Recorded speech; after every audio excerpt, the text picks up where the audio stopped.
प्रिय छात्र छात्राओं नमस्कार। आज की कक्षा में हम वापसी कहानी पर चर्चा करेंगे। यह कहानी 1960 में लिखी गई थी।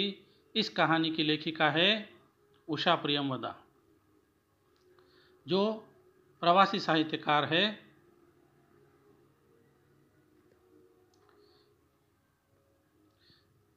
उषा प्रियमवदा नई कहानी आंदोलन में अपनी उत्कृष्ट रचनाओं के कारण बहुचर्चित रही।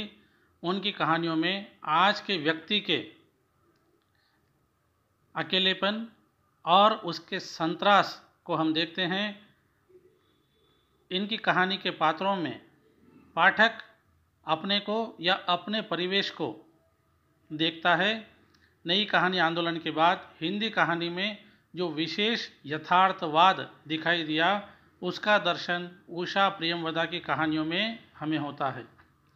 वापसी कहानी में दो पीढ़ियों की सोच में आए बदलाव या आ रहे बदलाव एवं टकराव को दर्शाया गया है। इस कहानी में उम्र भर रेलवे में स्टेशन मास्टर की नौकरी कर परिवार से दूर रहकर सेवानिवृत्त हो घर लौटे गजाधर बाबू, जो अपने ही घर में पराये हो जाते हैं। घर में बदले माहौल जिसमें वो अब ढल नहीं सकते, अथवा उनके लिए घर में अब कोई महत्वपूर्ण स्थान नहीं रहा। उनके इन सभी कटु अनुभवों से हमें यह कहानी परिचित करवाती है। इस कहानी की कथा वस्तु इस प्रकार है। अपने परिवार से दूर रहकर 35 वर्षों तक स्टेशन मास्टर की नौकरी से सेवानिवृत्त होने के बाद गजाधर बाबू बड़े ही उत्साह से भरे हुए अपने घर लौटते हैं। यह उत्साह उनका तब ठंडा पड़ जाता है जब वे देखते हैं कि परिवार के सदस्य उनकी उपेक्षा कर रहे हैं। अब जो है घर पूरी तरह से बदल चुका है। घर का माहौल जो है पूरी तरह से उनके लिए नया है। पूरी तरह से अब उनके लिए घर का माहौल अपरिचित हो गया है। घर का मुखिया अब उनका बेटा बन गया है। एक प्रकार से उनका जो वर्चस्व उनके परिवार पर होना चाहिए, या अपने परिवार के लिए जो उन्होंने अपनी जिंदगी को लगा दिया, उसका उन्हें प्रतिदान मिलना चाहिए, वह नहीं मिलता। बहू और बेटी अपने अपने हिसाब से जी रहे हैं। उन्हें गजाधर बाबू का लौटना सुहा नहीं रहा है। उनको गजाधर बाबू का फिर से घर में लौटना पसंद नहीं आ रहा है, क्योंकि गजाधर बाबू हर चीज़ को जो है अपने हिसाब से देखते हैं। उनके क्रियाकलापों को जो है सही और गलत की तुला पर तोलकर देखते हैं। गजाधर बाबू का हिसाब अपना हिसाब नहीं है। उनकी तुला जो है व्यवहारिक है, जो सही है जो गलत है उसे वह देखती है। गलत और सही के मानदंडों पर खरा उतरने के बाद ही किसी भी विषय पर वे अपनी राय प्रकट करते हैं। लेकिन अब जो है उनकी सोच, उनकी यह व्यवहारिक सोच जो है उनके परिवार के लिए कष्टदायी हो रही है, क्योंकि जिस तरीके से वे लोग जी रहे थे, गजाधर बाबू उस पर आक्षेप कर रहे थे। यह आक्षेप परिजनों को असहाय हो रहा था। उनकी पत्नी, जिसकी याद में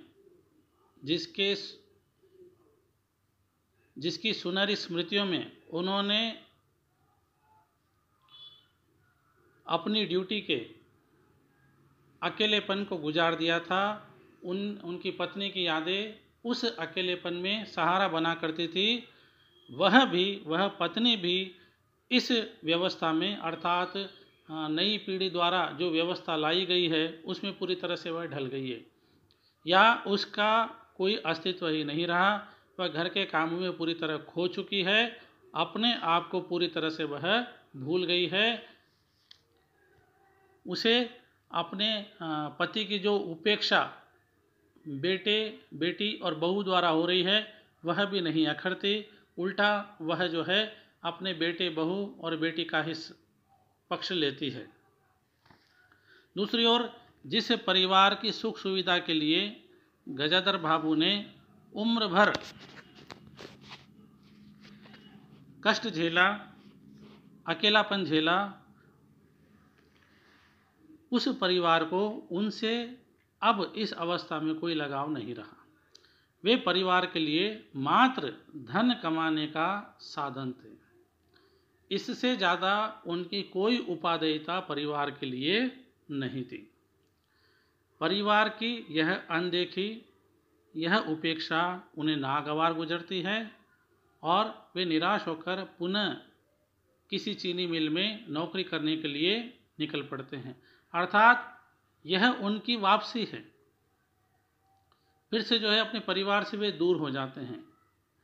वास्तव में उन्हें लग रहा था कि इतने वर्ष की नौकरी के बाद, इतने वर्ष परिवार से दूर रहने के बाद सेवानिवृत्ति होने पर उनकी वापसी उनके परिवार में होंगी, लेकिन यहाँ पर उल्टा होता है। उनकी वापसी फिर से अपने कार्यक्षेत्र में हो जाती है। वही अकेलापन उनके जीवन का यहाँ पर साथी बनता है। फिर से निष्कर्ष रूप से यह कहा जा सकता है कि वर्तमान युग के वास्तविक यथार्थ को प्रस्तुत करने में यह कहानी पूरी तरह से जो है सफल हुई है और आधुनिक पीढ़ी के लिए पुराने मूल्यों की तरह पिता का या घर के मुखिया का या घर के बुजुर्ग का कोई स्थान नहीं रहा।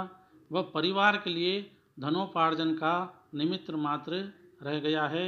उम्र के इस पड़ाव में व्यक्ति उन पलों को जीना चाहता है जो उसने अपने परिवार को सुख सुविधाएं देने के लिए, परिवार के लालन पालन के लिए गवा दिया था, किंतु शायद अब उसके लिए उन पलों को जीना संभव नहीं है। एक व्यक्ति के अकेलेपन को, उसके संतरास को दर्शाती यह कहानी बहुत ही सशक्त है और नई पीढ़ी बहुत ज़्यादा तेज़ी से पुरानी पीढ़ी के वर्चस्व को हटाकर अपना वर्चस्व स्थापित करना चाहती है। इस कहानी में यह भी दर्शाया गया है। तो नई पीढ़ी की वर्चस्ववादी सोच को दर्शाती यह कहानी आज के परिप्रेक्ष्य में बहुत ज़्यादा हमको प्रभावित करती है। आज की कक्षा यहीं पर समाप्त होती है। धन्यवाद।